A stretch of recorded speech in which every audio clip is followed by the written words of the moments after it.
Hello hello hello hello.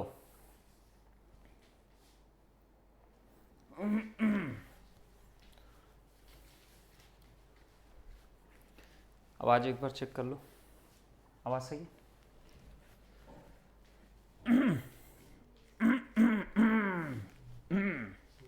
सही है, आवाज़ सही है। Okay, so hello everyone, welcome to Genic. So अपन लोग कल क्या डिस्कस किए थे बेटा? सभी लोग पहले ये बताओ कि आप लोगों ने जितना भी चीज़ डिस्कशन किया गया, आपका फर्स्ट डे से लेके आज हमारा 4 दिन कंप्लीट हो गया, आज 5वां दिन है। हमने 2 टॉपिक कंप्लीट किए। पहला हमने क्या कंप्लीट किया? जो भी बेसिक इलेक्ट्रिकल क्वांटिटीज थी, जिसमें चार्ज था, करंट था, वोल्टेज था, पावर था, एनर्जी था, ये सब कुछ डिस्कस किया। बहुत ही अच्छे वे में डिस्कस किया। नेक्स्ट फिर हम बढ़े तो हमने सीखा concept of power delivered, absorb या एब्जॉर्बिंग प्रिंसिपल, कब क्या करना है। उसके बेस्ड हमने कम से कम इन दोनों टॉपिक से रिलेट करते हुए कम से कम 10 to 12 क्वेश्चंस हम लोगों ने प्रैक्टिस किया। एक हमने होमवर्क क्वेश्चन भी दिया, एक मैंने होमवर्क का क्वेश्चन भी दिया था, एक ही दिया था, और आपको बोला था कि जो आपको पीडीएफ मिला हुआ है, आपको पीडीएफ मिला हुआ है फर्स्ट चैप्टर का, basic concepts of network theory पहला चैप्टर है, उसका पीडीएफ आपको इसी ऐप पे मिला हुआ है, इसी कोर्स के अंदर। आप देखोगे डीसी सर्किट नाम का जो फोल्डर है, उसके अंदर आप देखो पहले चैप्टर का पीडीएफ डाला हुआ है। क्या आप लोग बताओ, जितना भी टॉपिक हम लोगों ने कवर किया, क्या आप लोगों ने प्रैक्टिस किया बेटा? आपका प्रैक्टिस करना इंपॉर्टेंट है, आपका रिवीजन करना इंपॉर्टेंट है। आप जब भी क्लास में एंट्री करो तो उससे बिफोर आप एक चीज का ध्यान रखो कि सर मैं जितना भी अभी तक पढ़ा मैं एक बार उसको देख के आया हूं। इससे बेटा क्या होगा ना, आप जब रिपीटेडली अपने कंसेप्ट्स को जो पढ़ाया जाता है उसको एक रिकॉलिंग बेस पे रखोगे, तो जब नेक्स्ट डे का जो टॉपिक पढ़ोगे ना, उसमें बड़ा ही सहयोग मिलेगा, बड़ी हेल्प मिलेगी।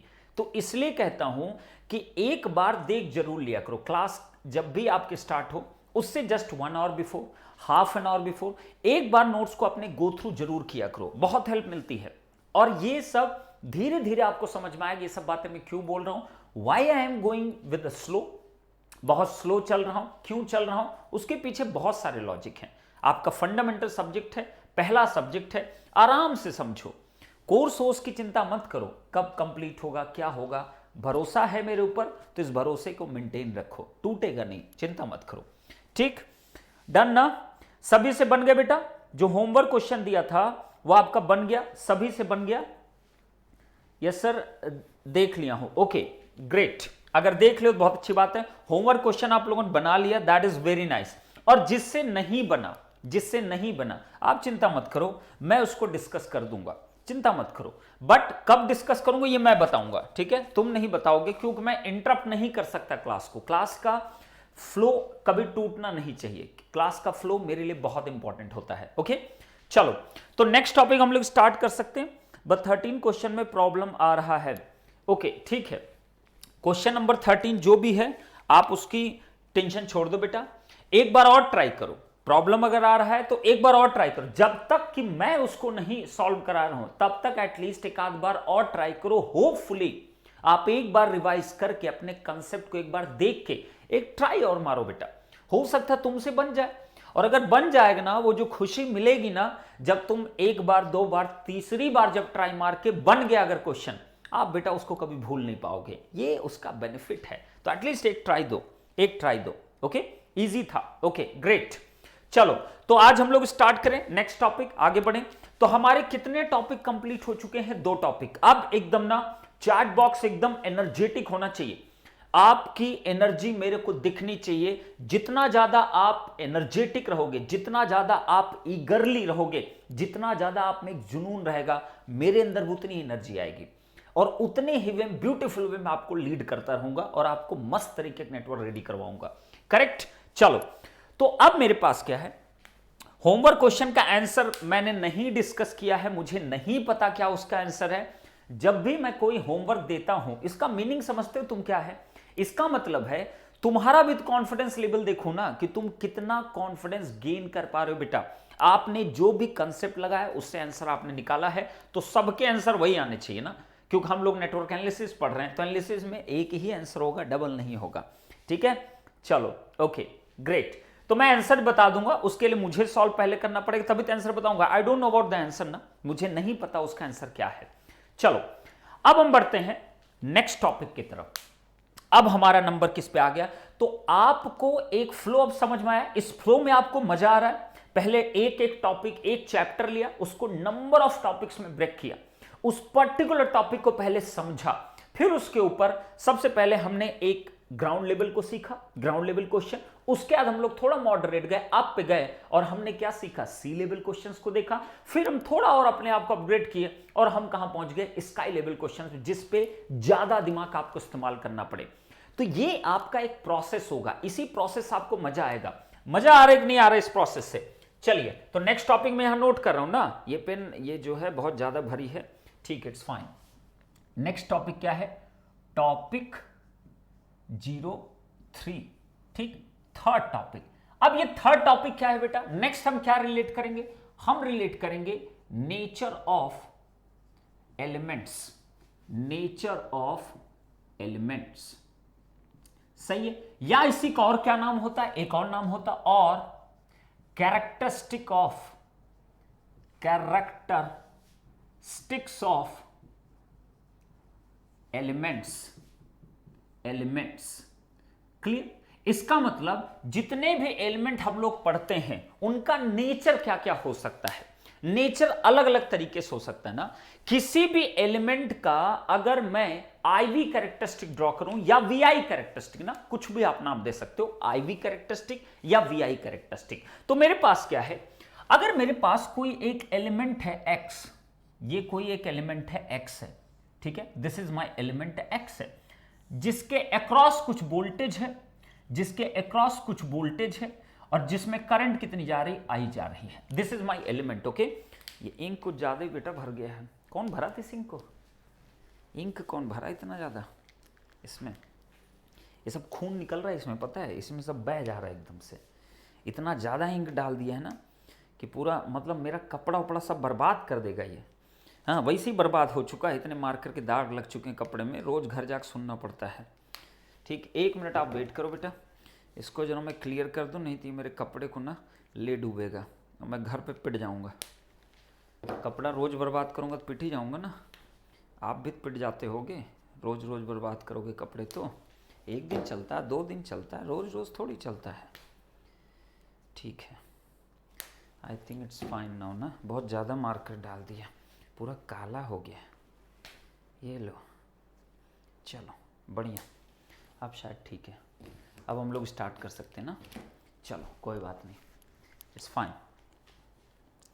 ओके चलो, तो मैंने क्या बताया, मैंने बताया कि मेरे पास क्या, ध्यान से देखना ना, समझने की कोशिश करना, एक कोई भी element, x can be any element ना, तो मैंने क्या लिखा, x can be any element, ठीक है, प्यार से पढ़ो बेटा, प्यार से पढ़ो, मैं बार बार रिपीट कर रहा हूं, तुम पहली बार नहीं पढ़ रहे हो, मैं 10 साल से पढ़ा रहा हूं बेटा, आप ध्यान रखने चाहिए, सिलेबस की चिंता गलती से मत करना, मैं रिपीटेडली कह रहा हूं, वो मेरी जिम्मेदारी है सिलेबस को कंप्लीट कराना, पूरे 10-12 जितने सब्जेक्ट होंगे, लेकिन ना एक ब्यूटीफुल वे में कराना मेरे लिए इंपॉर्टेंट है, भगा भगा कराने की मेरी आदत नहीं, जब तक एकदम कॉन्फिडेंस ना आए मैं आगे भी नहीं बढ़ता हूं, क्लियर।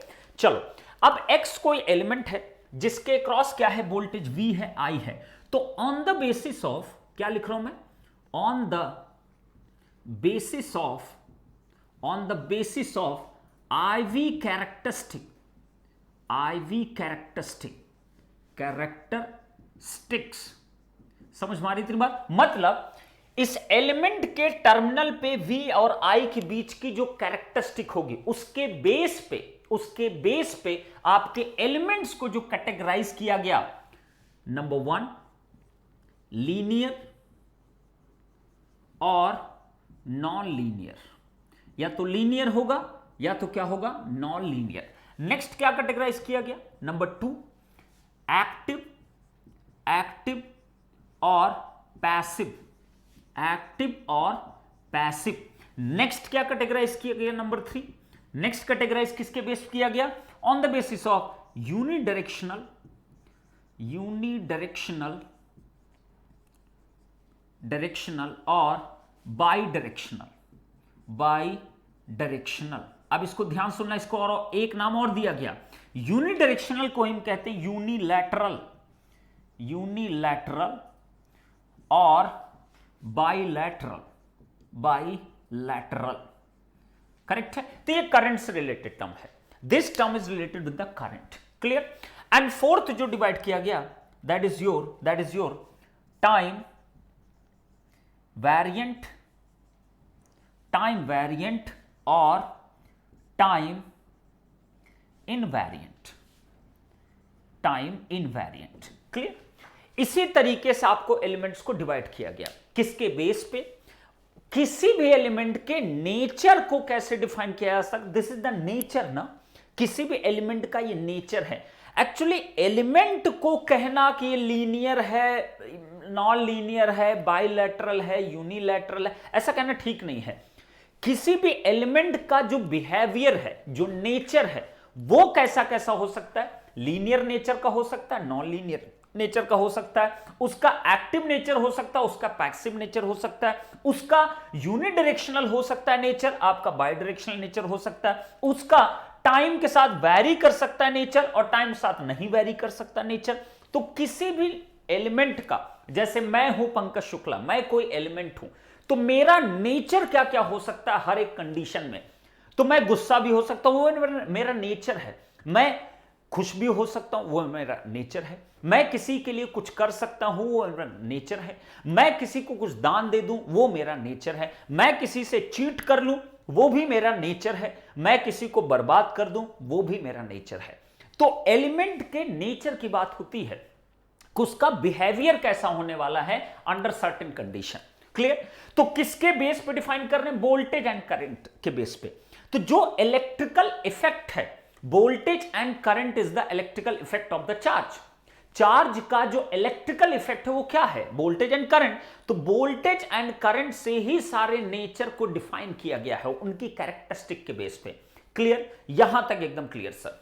चलिए, तो वन बाय वन, एक एक करके हम एलिमेंट्स को समझेंगे और डील करेंगे। पहले आप यहां तक नोट कर लो ना, एकदम नोट्स ना एकदम प्रॉपर होनी चाहिए मेरे क्लास के ना, नोट्स गड़बड़ नहीं होने चाहिए, तभी मजा आता है, अदरवाइज सब गड़बड़ है। चलिए, इसको नोट कर लीजिए, तो मैं आगे बढ़ूं और मैं नेक्स्ट पॉइंट पे आऊं, इसमें क्या चीज मुझे और बताना है। हटाऊं इसको नोट कर लो, तो मैं हटा दूं इसको, जल्दी नोट करो ना, फटाफट नोट करो।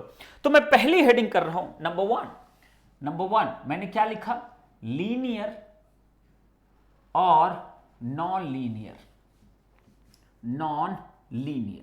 Is it correct. तो लीनियर नॉन लीनियर का मतलब क्या होता है, किसी भी एलिमेंट x का, कोई भी x एलिमेंट हो सकता है ना, I don't know about the x element ना, कि रेजिस्टेंस है, इंडक्टर, कैपेसिटर है, डायोड है, क्या है, आई डो नॉट नो। मैंने कहा सिर्फ कोई भी x एलिमेंट है, अगर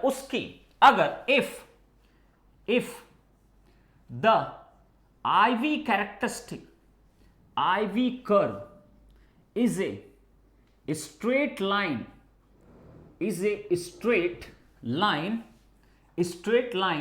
and passing through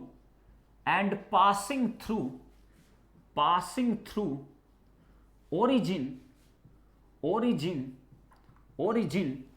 then it is a linear characteristic, is it correct or not? बिल्कुल सही बात है सर। मतलब किसी भी एलिमेंट के क्रॉस जो वोल्टेज है और जो करंट है, उसका जो कर्व बने वो एक स्ट्रेट लाइन हो, और कहां से पास करे, आपका जीरो से पास करना चाहिए, then only you will say it is a linear आपका कैरेक्टरिस्टिक, या आप कहोगे कि इसका नेचर जो एलिमेंट का हो कैसा है, लीनियर एलिमेंट है। कैसा नेचर है आपका, लीनियर एलिमेंट है, क्लियर। अब बताइए, अब मेरे पास इसमें एक टर्म तो ये हो गया, दूसरा पॉइंट भी आप इसमें कह सकते हो नंबर ए, इसको नंबर बी भी कह सकते हो। The elements which follows the Ohm's law are known as linear elements. Is it correct or not? ये भी कह सकते हैं। जो ओम्स लॉ को सिंपली फॉलो करे, मतलब V is directly proportional to I या I is directly proportional to V, तो मतलब ओम्स लॉ का मीनिंग क्या हुआ? V is directly proportional to I और I is directly proportional to V। अब इसमें भी कई लोग कंफ्यूज होंगे कि ओम्स लॉ क्या होता है, I is proportional to V होता है, V is proportional to I होता है। एक्चुअली ये कोई डिस्कशन पार्ट नहीं, बट फिर भी response is always proportional to the जिसकी वजह से वो आया हुआ है। क्लियर? तो यहां पर आपने कहा कि वो एलिमेंट जो ओम्स लॉ को सिंपली फॉलो करे, that is known as the linear element. Is it correct और नॉट? एब्सोल्युटली फाइन सर, ये बिल्कुल फाइन है सर, कोई इशू नहीं है। क्लियर? तो यहां पे लीनियरिटी और इन सब चीजों के बारे में बात करने से पहले एक थर्ड पॉइंट का ध्यान रखना है। क्या होता है third point? The element which follows homogeneity and additivity principle are known as linear elements। Is it correct ना? बिल्कुल। होमोजेनिटी का मतलब क्या होता है? होमोजेनिटी का मतलब क्या होता है पहले जान लो। होमोजेनिटी बहुत थोड़ा सा जान लो ना, ज्यादा डिटेल जानने की जरूरत नहीं है। होमोजेनिटी का मतलब हुआ कि अगर कोई सिस्टम है, उसको कोई इनपुट तुमने दिया x ऑफ टी और उसका आउटपुट क्या है y of T. Is it correct? बिल्कुल परफेक्ट सर। अब मैंने क्या किया, मैंने x ऑफ टी को स्केल कर दिया, किसी भी सर्टेन क्वांटिटी से स्केल कर दिया। तो मैंने कहा इसको स्केल करके मैंने लिख दिया a times of x of T. तो जितने अमाउंट से मैंने इसको स्केल किया उतने अमाउंट से ये भी स्केल होना चाहिए। इसका मतलब क्या हो गया, a times of y of T भी क्या होगा आपका, स्केल कर जाएगा। This is kindly of the homogeneity. बहुत डिटेल नहीं करना, बहुत छोटा सा पॉइंट है। सुपरपोजिशन प्रिंसिपल पढ़ेंगे तो वहां बहुत डिटेल पढ़ेंगे। क्लियर? सिमिलरली एडिटिविटी का मतलब क्या हुआ, कोई सिस्टम है, उसको पहले इनपुट हमने क्या दिया x1 ऑफ टी, आउटपुट क्या आ गया y1 ऑफ टी। उसके बाद हमने क्या किया, फिर हमने एक सिस्टम को x2 ऑफ टी दिया और हमने क्या कहा, इसका आउटपुट क्या आ गया y2 ऑफ टी। लेकिन कंडीशन इज दैट ये दोनों ही सिस्टम सेम सिस्टम है। एक बार इनपुट x1t दिया, उसका आउटपुट क्या है y1t। फिर हमने क्या दिया, एक इनपुट x2t दिया, उसकी वजह से जो आउटपुट आया y2t आया। तो आप बताइए इन दोनों का अगर मैं कंबाइंड करके आउटपुट निकालूं तो मेरा क्या आ जाएगा? क्या आ जाएगा बच्चे, जल्दी से बताओ। फिर हमने कहा वही सिस्टम आपका है इन दोनों का, लेकिन अब की बार हमने कॉम्बिनेशन दिया x1t प्लस का x2t। तो मेरे पास जो आउटपुट आना चाहिए that must also addition y2t। Is it correct? तो इसका मीनिंग क्या हो गया, ये किस प्रिंसिपल फॉलो कर रहा है, एडिटिविटी प्रिंसिपल को फॉलो कर रहा है। और जितने भी लीनियर एलिमेंट होंगे इन दोनों प्रिंसिपल को फॉलो करेंगे, ये भी फॉलो करेंगे और इसको भी फॉलो अप करेंगे। और सुपरपोजिशन प्रिंसिपल में इसको बहुत डिटेल पढ़ोगे और सिग्नल सिस्टम जब आप पढ़ोगे तो आपको और मजा आएगा। सिग्नल सिस्टम ये सब पढ़ने में बहुत मजा आता है ना, लीनियरिटी, नॉन लीनियरिटी, ये सब कुछ ना, causal system, non causal system, ये सब कुछ आप वहां पढ़ते हो। बट यहां मुझे जितनी जरूरत मैं उतने की बात कर रहा हूं। क्लियर? अब देखो, अब अगर ऐसा है तो आप बताइए, ये तो सब कुछ मैंने लीनियर के लिए लिखा, तो मैं क्या लिख दूंगा, नोट एक लिख दूंगा और वहां मैं सिंपली क्या लिख दूंगा, the element which is not linear, जो लीनियर नहीं है वही क्या है, that is known as non linear element, non linear. Is it correct? तो जो आपकी इन कंडीशंस को सेटिस्फाई नहीं करता वही एलिमेंट आपका क्या हो जाएगा, that is known as the non linear element हो जाएगा। क्लियर है यहां तक? सबको क्लियर? तो एक बार बता दीजिए कि वजह से मुझे रिकॉर्डेड देखना पड़ रहा है सर, कोई बात नहीं, इट्स ओके। अब देखना पड़ रहा है तो क्या कर सकते हैं। यहां तक सबको क्लियर हो गया तो एक बार आप बता दीजिए तो मैं आगे बढ़ सकता हूं और मैं आगे उसी के हिसाब से मैं डिस्कशन करूं ना, आगे मैं उसी के हिसाब से डिस्कशन करूंगा। आप लोग एक बार क्लियर कर दो कि सर एब्सोल्युटली फाइन है सर, एब्सोल्युटली फाइन है सर, एक बार बता दो तो मैं उसी के हिसाब से आगे बढ़ूं। हाँ बेटा, बताएगा कोई? जल्दी बताओ मेरे को, जल्दी जल्दी बताइए। तो ओरिजिन से पास होना चाहिए आईवी कैरेक्टरिस्टिक बेटा, ध्यान रखना, ओरिजिन से पास करना चाहिए, ओरिजिन से, दैट्स इट। लीनियरिटी के लिए इतनी ही कंडीशन है, लीनियरिटी के लिए इतनी ही सिर्फ कंडीशन है। यहां पे एक नोट पॉइंट और ऐड होगा, नोट पॉइंट एक और ऐड होगा। क्या ऐड होगा, सुनना जरा ध्यान से, एक नोट पॉइंट और ऐड होगा। इसको नोट पॉइंट 1 कर दो, इसको एक नोट पॉइंट 2 कर दो, 2 कर दो। इसका मीनिंग क्या है, इसका मतलब क्या है, इसका मीनिंग ये हुआ ऑल द लीनियर एलिमेंट्स, ध्यान सुनना, all the linear elements have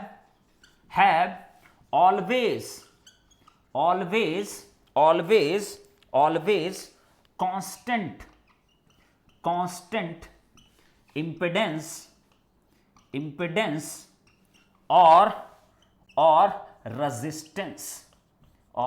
resistance. ये बात ध्यान रखना। और ऐसा क्यों होगा अभी दिख जाएगा आपको, हमेशा ध्यान रखना कि ये आपका, इसका मतलब एक लीनियर एलिमेंट होने के लिए ये कंडीशन, ये कंडीशन, ये कंडीशन, ये कंडीशन, सारी कंडीशन आपके सेटिस्फाई होनी चाहिए। अगर इनमें से एक भी कंडीशन फेल करती है तो वो एलिमेंट कभी लीनियर नहीं कहलाएगा। ध्यान रखना, कभी भी लीनियर नहीं कहोगे, वो कैसा कहलाएगा, आपका नॉन लीनियर एलिमेंट कहलाएगा। तो ये जितनी भी कंडीशन मैंने बताया, सारी कंडीशंस का सेटिस्फाई होना कंपल्सरी है, करेक्ट। चलो, तो ये मैं हटा रहा हूं बच्चे, ये मैं हटा रहा हूं, आप लोग होपफुली नोट कर लिए होंगे, तो नोट कर लेना बेटा, इसको नोट कर लेना, मैं हटा रहा हूं ना, this is going to be rubbed by me, ठीक, ये मैं हटा दी यहां तक। अब सुनिए जरा ध्यान से, अब मैं अगर कहूं फॉर द एग्जाम्पल ले रहा हूं, नंबर 1 मैंने कहा बताइए ये कैरेक्टरिस्टिक कुछ ऐसे बना दिया मैंने, यहां लिख दिया V और यहां लिख दिया मैंने I लिख दिया, ठीक है, VI कैरेक्टरिस्टिक, ठीक। इसका मैंने कुछ ग्राफ ऐसा बनाया लाइक दिस वन, जल्दी बताइए ये कैसा एलिमेंट है, ध्यान देना जरा, ये कैसा एलिमेंट है, एकदम क्लियरली ध्यान देना। ये अगर पॉजिटिव V है तो इधर क्या आएगा, माइनस के V आएगा। ये अगर पॉजिटिव I है तो इधर क्या आएगा बेटा, नेगेटिव का I आएगा। Perfect sir. तो आप देखो जरा ये कैसा एक्सप्रेशन है, एक स्ट्रेट लाइन है और कहां से पास कर रही, 0 से। तो आप बताइए इसका जो स्लोप आएगा किसी भी पॉइंट पे ना, किसी पॉइंट पे आप स्लोप निकाल सकते हो ना, एट एनी पॉइंट, किसी पॉइंट पे आप स्लोप निकाल लो। तो स्लोप अगर निकालोगे तो इसका स्लोप क्या आएगा, इसका स्लोप आएगा that is equal to V divide by क्या, I की इक्वल आएगा, and that is equal to किसके है, रेजिस्टेंस या इंपेडेंस कह सकते हो, कुछ भी, AC सर्किट होगा तो इंपेडेंस होगा। Clear, this is the resistance. तो इसको हमने किससे रिप्रेजेंट कर दिया, R से। तो स्लोप हमेशा क्या होना चाहिए, कांस्टेंट होना चाहिए। जितना स्लोप ये है उतना ही स्लोप यहां पे भी होगा। Is it correct? स्लोप आपका वैरी नहीं करना चाहिए, slope must be constant. Clear, slope must be constant. अब सोचो यहां पे एक पॉइंट और देखो, यहां पे बहुत इंटरेस्टिंग है, ये सब ध्यान रखना ना, जब भी इसके ऊपर क्वेश्चन आए सारे कंसेप्ट लगा डालना। अब बताइए अगर मैं कहूं ये 4 क्वाड्रेंट है, 1 क्वाड्रेंट, 2 क्वाड्रेंट, 3 क्वाड्रेंट, 4 क्वाड्रेंट, कैसे भी चल सकते हो। अगर मैं इस डायरेक्शन में चल रहा हूं, इस डायरेक्शन में, तो मैंने कहा this is my first quadrant, this is my second quadrant, this is my third quadrant, है ना, थर्ड क्वाड्रेंट, और ये कौन सा है आपका, this is my fourth quadrant. अगर मैं एंटी क्लॉकवाइज देख रहा हूं तो बताइए क्लॉकवाइज में कैसे होगा, क्लॉकवाइज में कैसे होगा। क्लॉकवाइज अगर करोगे तो ये फर्स्ट हो जाएगा, ये सेकंड हो जाएगा, थर्ड हो जाएगा, फोर्थ हो जाएगा, कैसे भी लो ना। ध्यान सुनना जरा, फर्स्ट क्वाड्रेंट का अगर हम बात करें फर्स्ट क्वाड्रेंट में, तो आप बताइए जरा क्या क्या पॉजिटिव होगा, क्या क्या पॉजिटिव होगा। ध्यान सुनिए, V की वैल्यू क्या मिलेगा आपको, पॉजिटिव। I की वैल्यू हमेशा क्या मिलेगा आपको, पॉजिटिव। तो बताइए जरा R इज इक्वल टू क्या आएगा, हमेशा पॉजिटिव आएगा। इसका मतलब स्लोप हमेशा क्या होगा, पॉजिटिव। रेजिस्टेंस हमेशा क्या आएगा, पॉजिटिव। क्लियर। सिमिलरली अगर मैं इस क्वाड्रेंट में जाऊं तो बोलो V क्या आएगा आपका, पॉजिटिव। ध्यान सुनना, पॉजिटिव। करंट की वैल्यू क्या आएगी आपकी, नेगेटिव। ध्यान से देखो, करंट क्या हो गया, नेगेटिव। तो R की वैल्यू कैसी आएगी, R कैसे आएगा, V डिवाइड बाय I करोगे, पॉजिटिव डिवाइड बाय नेगेटिव करोगे तो नेगेटिव आएगा। रेजिस्टेंस क्या हो जाएगा, नेगेटिव आएगा। क्लियर। यहां पे आ जाओ, इस वाले क्वाड्रेंट में देखो, V की वैल्यू क्या है आपकी, नेगेटिव, बिल्कुल परफेक्ट। I की वैल्यू क्या है बेटा, नेगेटिव, क्या बात है। तो R की वैल्यू क्या होगी बेटा, पॉजिटिव। होगी कि नहीं होगी, चेक कर लो। तो इस क्वाड्रेंट में पॉजिटिव वैल्यू, इसमें भी आपकी पॉजिटिव वैल्यू है। क्लियर। R की वैल्यू उतनी ही रहेगी, किसी पॉइंट निकालो ना, किसी पॉइंट पर R की वैल्यू फाइंड आउट कर लो, इस पॉइंट पे निकालो स्लोप, इस पॉइंट पे निकालो स्लोप। ये क्या है आपका, एक स्ट्रेट लाइन है, और पासिंग थ्रू क्या है आपका, ओरिजिन है। पासिंग थ्रू क्या है आपका, ओरिजिन है। तो पासिंग थ्रू अगर ओरिजिन है तो हमेशा याद रखना, straight line passing through the origin is always a कैसा एलिमेंट, लीनियर नेचर का होगा। कैसा होगा, लीनियर नेचर का। सिमिलरली यहां चेक करो जरा, v की वैल्यू क्या है आपके, नेगेटिव, तो v कैसा है बेटा, नेगेटिव, बड़ा काम आएगा ये, ठीक है। i की वैल्यू क्या है, पॉजिटिव। नेक्स्ट बताइए r की वैल्यू क्या मिलेगी, r is equal to negative by positive v by I करोगे तो क्या मिलेगा बच्चे, नेगेटिव वैल्यू मिलेगी। तो रेजिस्टेंस की वैल्यू हमेशा सेकंड और फोर्थ क्वाड्रेंट में नेगेटिव मिलती है, फर्स्ट एंड थर्ड क्वाड्रेंट हमेशा क्या मिलती, पॉजिटिव मिलती, आगे बहुत काम आएगा। क्लियर। तो ये कैसा एलिमेंट है बेटा, इसका इंपेडेंस हमेशा और हमेशा क्या रहेगा, कांस्टेंट रहेगा। स्ट्रेट लाइन है, पासिंग थ्रू ओरिजिन है। इंपेडेंस कांस्टेंट होने का मतलब क्या है, मतलब क्या है, v डिवाइड बाई आई अगर वैल्यू क्या है, कांस्टेंट है, देखो ना जरा, v by I is equal to r है, एंड r क्या है आपका, कांस्टेंट है। इसका मीनिंग क्या है कि v इज डायरेक्टली प्रोपोर्शनल किसके, करंट के है। v इज डायरेक्टली प्रोपोर्शनल किसके, करंट के है। और यही आपका क्या है, this is what, this is the Ohm's law, this is the Ohm's law. इसका मतलब ओम्स लॉ क्या करेगा, फॉलो करेगा। Is it clear. Next, scale कर दो, किसी भी चीज को स्केल कर दो, किसी भी इनपुट का आप स्केल कर दो, आउटपुट उसी वे में आपका क्या हो जाएगा, स्केल अप कर जाएगा। ध्यान से देखो, अगर मैं v को बढ़ा दूं, इस पॉइंट पे v समथिंग कुछ लिया, इतना था, तो करंट कितना मिला, इतना मिला। अगर मैं v को बढ़ा दूं इतना पोर्शन में इंक्रीमेंट किया, ये देखो, ये देखो, ये देखो, ये आपका डेल्टा v मैंने यहां से यहां तक बढ़ा दिया। ध्यान से देखना, यही चेंज आया। तो जितना चेंज तुमने वहां किया, ध्यान से देखना, करंट में भी ना उतने ही रेशियो में आपका चेंज होगा। तो ये आपका क्या होगा, ये आपका डेल्टा आई आएगा। तो change in delta v and change in delta I will remain same.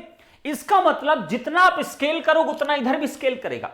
It means that ये किसको फॉलो करेगा, आपका होमोजेनिटी प्रिंसिपल को। किसको फॉलो करेगा, होमोजेनिटी प्रिंसिपल को एब्सोल्युटली फॉलो करेगा। रेजिस्टेंस वैल्यू क्या आ रही, पॉजिटिव आ रही। Is it clear. पॉजिटिव हो नेगेटिव हो ये फर्क नहीं पड़ेगा, हमेशा सेम रहना चाहिए, हमेशा सेम होना चाहिए। क्लियर। तो लीनियर के लिए केवल इतना ही मत जानो कि कुछ थ्योरी पढ़ के चले आओ, लीनियर के लिए इतना सिर्फ मत जानो। क्लियर। चलो, बहुत बढ़िया, वेरी गुड, बहुत बढ़िया, वेरी गुड। तो लीनियर एलिमेंट के लिए ये जरूरी है कि आपको इतनी चीजें पता होनी चाहिए। तो ये कैसा एलिमेंट है, ये एक लीनियर एलिमेंट है। कैसा है, लीनियर एलिमेंट है। क्लियर। चलिए अब बताइए, अगर मैं यही एक सेकंड केस ले लूं, देखिए जरा, सेकंड केस लेता हूं, जल्दी बताइए, सेकंड केस लेता हूं, ये फर्स्ट हो गया, सेकंड लेता हूं जरा, सेकंड नंबर पाइए जरा। अब अगर मैं यही कैरेक्टरिस्टिक ऐसे बनाता, ध्यान से देखना जरा, ध्यान से देखना, ध्यान से ना, ये अगर आई कर देता, ये वी कर देता, और मैं इसको ऐसे करता, अब बताइए इसका स्लोप कैसे लिखते। क्या ये लीनियर है, बिल्कुल लीनियर। सर क्यों लीनियर है, सर स्ट्रेट लाइन है, जीरो से पास कर रही। इसका अगर स्लोप तुमको निकालने कहता, स्लोप क्या होता है, y by x, m is equal क्या होता है, स्लोप, और स्लोप इज इक्वल क्या होता है, y डिवाइड बाई एक्स, यही तो होता है स्लोप आपका। तो आप बताइए स्लोप कैसे निकालते, इसका जो स्लोप आएगा वो कितना आएगा, जल्दी से बताओ, i डिवाइड बाई v, इसका मतलब क्या हुआ, 1 बाई क्या, r की value I. Is it correct. ये आपका स्लोप आया 1 बाई r, वहां कितना आया, r आया। क्यों, क्योंकि v y एक्सिस था, x क्या था, i एक्सिस। तो जब भी एग्जाम में कोई क्वेश्चन आएगा, ये बड़ा काम आएगा ना, कभी vi बना होगा, कभी iv बना होगा। इसका मतलब ये नहीं हुआ कि आपका ओम्स लॉ फॉलो नहीं कर रहा, बिल्कुल फॉलो कर रहा है, क्योंकि स्लोप यहां पे भी क्या है आपका, कांस्टेंट है। कांस्टेंट है तो अगेन क्या होगा, करंट इज प्रोपोर्शनल कितना वीक होगा, तो ये भी क्या है आपका लीनियर एलिमेंट है। यहां पे आप स्लोप निकालोगे क्या मिलेगा आपको, इसका भी स्लोप क्या आएगा, सेम ही आएगा, आई डिवाइड बाई वी। देखो ना जरा, इसका स्लोप निकालो, ये आपका क्या है, नेगेटिव वी, ये आपका क्या है, नेगेटिव आई। बोलिए जरा, negative V, negative I divide by negative V करोगे तब भी पॉजिटिव वैल्यू आएगी ना, कितना आ जाएगा, आर ही आएगा, 1 बाई कितना, आर ही आएगा। क्लियर। तो ये भी क्या है, इनवर्स रेजिस्टेंस का स्लोप, ये भी कैसा है, लीनियर एलिमेंट, लीनियर है। Is it correct. नेक्स्ट बताइए, अब अगर मैं एक और ऐसा बना दूं, ध्यान सुनिए जरा, क्लियर, गलती मत करना ना, गलती मत करना, गलती नहीं होना चाहिए ना, गलती किए तुम निपटे वहीं पे। ठीक, चलिए फोर्थ नंबर पे, थर्ड नंबर पे ना, थर्ड नंबर पे बताइए जरा, अगर मैं इसको ऐसे बना देता, ये देखिए जरा, इसको लिख देता i, इसको लिख देता v, ऐसा कुछ भी ले सकते हो एक्स वाई एक्सिस को, it doesn't matter. Straight line second fourth corner में आए तो भी लीनियर। रुके रहो, रुके रहो, देखो ना जरा, ये आपका यही बनाने जा रहा हूं, ये देखिए बेटा, ये आपका बन गया, ये भी क्या है, स्ट्रेट लाइन है, पासिंग थ्रू ओरिजिन है। क्या ये लीनियर है, बिल्कुल लीनियर है। क्यों नहीं लीनियर है? बिल्कुल लीनियर है ना, हर एक कंडीशन सेटिस्फाइड ना, ओम्स लॉ भी फॉलो करेगा, आपका स्लोप भी कांस्टेंट रहेगा, स्लोप अभी भी देखो कांस्टेंट, लेकिन इस केस में स्लोप क्या रहेगा? नेगेटिव रहेगा, दैट्स इट, कोई चेंज नहीं आएगा, जस्ट स्लोप आपका क्या रहेगा? नेगेटिव रहेगा, और कोई चेंज नहीं आने वाला। इसका मतलब क्या हुआ? इसका मतलब क्या हुआ? इस लाइन का अगर आप देखो, इसका इक्वेशन आप लिखोगे तो क्या मिलेगा? This is equal to Y, this is equal to कितना? एक्स है। तो बताइए जरा क्या मिला था आपको? y इज इक्वल टू कितना मिला था? आई, वाई है, v उधर ले जाओ, 1/r इंटू कितना? x मिला था, यही, और यही क्या था? स्लोप था। तो कैसा इक्वेशन था? y इज इक्वल कितना? mx टाइप का। यहां बताइए क्या चेंज होगा? यहां क्या सिर्फ चेंज होगा? बताइए जरा। अगर ये पॉजिटिव करंट है तो ये क्या होगी बेटा? Negative current. ये पॉजिटिव v, तो इधर क्या होगा? नेगेटिव v होगा। इसका जरा स्लोप निकाल के देखो, इसका स्लोप निकालो, क्या आएगा? This is the y, this is the x, तो स्लोप क्या आएगा? i डिवाइड बाई कितना? माइनस v की इक्वल। तो इसकी वैल्यू क्या आएगी? -1 बाई कितना? r की इक्वल। आएगी कि नहीं आएगी? स्लोप क्या है? नेगेटिव है, दैट्स इट। यहां स्लोप निकाल देखें, चलो भैया यहां पे स्लोप निकाल लेते हैं, ये आपका यहां स्लोप देखते हैं, यहां स्लोप निकालो तो क्या मिलेगा? v की वैल्यू क्या है? पॉजिटिव, i की वैल्यू क्या? नेगेटिव, तो कितना मिलेगा? -i डिवाइड बाई कितना? v, अगेन क्या आएगा? -1 बाई कितना? r, तो नेगेटिव स्लोप। लेकिन ये भी कांस्टेंट है कि नहीं?